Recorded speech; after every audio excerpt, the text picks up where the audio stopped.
여러분 안녕하십니까? 바디바이블 모모 말씀입니다. 굿셰퍼드 재단 이창호 장로입니다. 오늘 말씀은 창세기 17장 5절입니다. 이제후로는 내 이름을 아브람이라 하지 않고 아브라함이라 하리니 이는 내가 너를 여러 민족의 아버지가 되게 함이니라. 오늘 나눌 말씀은 그가 될 수 있고 그가 되어야 하는 이름으로 부르라 입니다. 괴테가 이런 말을 했습니다. 나는 사람들을 관찰하면서 심오한 사실 하나를 깨달았다. 어떤 사람은 현재와 같은 사람으로 취급해주면 그는 현재와 같은 사람으로 남을 것이다. 그러나 어떤 사람은 그가 될 수 있고 그가 되어야 하는 사람으로 대접해주면 그는 그가 될 수 있고 되어야 하는 사람이 될 것이다. 무슨 말일까요? 사람을 개처럼 취급해주면 그 사람은 개가 되고요. 사람을 왕처럼 대해서주면 왕이 된다는 뜻입니다. 상대의 좋은 가치, 긍정적인 가치를 이겨내서 그런 가치로 그 사람을 대우해주면 그 사람은 자기가 대접받고 있는 모양대로 된다는 뜻이죠. 사람들이 가장 힘들어할 때가 있습니다. 자기가 모든 사람에게 쓸모없는 사람처럼 느껴질 때이죠. 열심히 일을 하던 분들도 은퇴를 해서 집에 들어와 있으면 금방 우울해집니다. 자신이 더 이상 쓸모없는 사람이 된 것 같아서이죠. 사람은 자신의 존재감을 느껴야 삶에 의욕이 생깁니다. 나라고 하는 존재가 다른 사람들에게 인정을 받을 때 행복합니다. 예를 들면 엄마를 따라다니면서 보채고 우는 아기가 있습니다. 자기를 봐달라는 거죠. 자기를 인정해달라는 것입니다. 어른들도 마찬가지입니다. 회사에서 또 가정에서 죽도록 일을 하는 이유, 단지 돈을 많이 벌기 위해서가 아닙니다. 인정받고 싶으니까, 내 존재감을 확인받고 싶으니까 하는 것입니다. 메리 케이라고 하는 그 유명한 화장품 브랜드가 있습니다. 그 회장이 메리 케이라는 사람인데요. 이분이 자신의 성공 비결을 이렇게 이야기했습니다. 모든 사람의 목에는 내가 중요한 사람이라고 느끼게 해주세요 라는 표시가 걸려있다. 만일 당신이 그 사람들을 중요한 사람처럼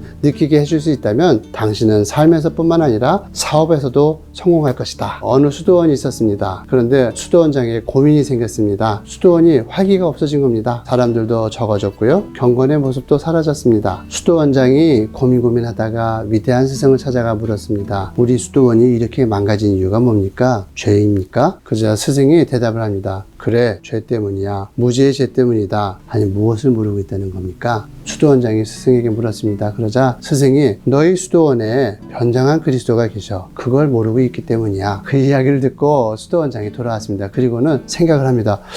누가 우리 중에 변장하고 계신 그리스도일까? 회계를 담당하고 있는 수도사일까? 주방을 맡고 있는 수도사가 혹시? 아니야. 그들은 문제점들이 많은데 아니야. 어쩌면 또 그들일 수도 있지. 결함이 있는 것처럼 그리스도께서 변장하고 계신 건지도 몰라. 수도원장이 이런 생각을 하다 보니까 수도원에 있는 모든 수자들이 같은 생각을 가지게 되었습니다. 서로가 서로를 만날 때마다 저분이 변장하고 계신 그리스도일지 몰라. 혹시 저 사람일지도 몰라. 그렇게 서로 생각을 하다 보니까 서로 존중하게 되더라는 겁니다. 마치 그리스도를 대하듯이 서로가 서로를 대하게 되었다는 것입니다. 그러자 수도원의 분위기가 아주 싹 달라지고 경건이 회복이 되고 다시 부흥하게 되었다는 이야기입니다. 저는 하나님께서 사람을 다루시는 방식에 독특한 면을 하나 발견했습니다. 하나님께서 아브라함에게 사례를 통해서 아들을 주시겠다고 하셨을 때 아브라함은 그 약속을 믿지 못하고 사례의 몸종인 하갈을 통해서 이스마엘을 그냥 덥석 낳아버렸죠. 이렇게 되면 아브라함은 믿음이 없는 인간이고 하나님의 말씀에 불순종한 그런 사람이죠. 그런데 하나님께서 아브라함에게 나타나셨을 때 아브라함을 혼내지 않으셨습니다. 오히려 아브라함을 아브라함이라고 불러주시겠다고 합니다. 야곱도 그렇습니다. 형을 만나러 가는 야복 나루에서 겁을 집어먹고 있는 야곱에게 하나님이 나타나셔서 씨름을 하십니다. 그리고는 불안에 떨고 있는 야곱의 환도뼈를 치시더니 야곱을 이스라엘이라고 부르십니다. 아브라함도 야곱도 팩트는 불순종한 자들이죠. 믿음 없는 한심한 인간일 뿐입니다. 그런데 하나님은 그들의 현존을 보지 않으시고요. 오히려 인정해 주십니다. 열방의 아버지인 아브라함으로 또 하나님의 백성인 이스라엘로 불러주십니다. 하나님은 아브라함과 야곱을 있는 그대로 불러주신 것이 아니라 그가 될 수 있고 그가 되어야 하는 가능성으로 불러주셨던 것입니다. 우리도 마찬가지입니다. 죄인인 우리를 하나님은 죄인이라고 부르시지 않으십니다. 예수 그리스도 안에 있는 자로 또 하나님의 자녀로 영원한 하나님의 사랑으로 불러주십니다. 하나님께서 우리가 될 수 있고 우리가 되어야 하는 하나님의 사랑 안에서 우리를 불러주신 것입니다.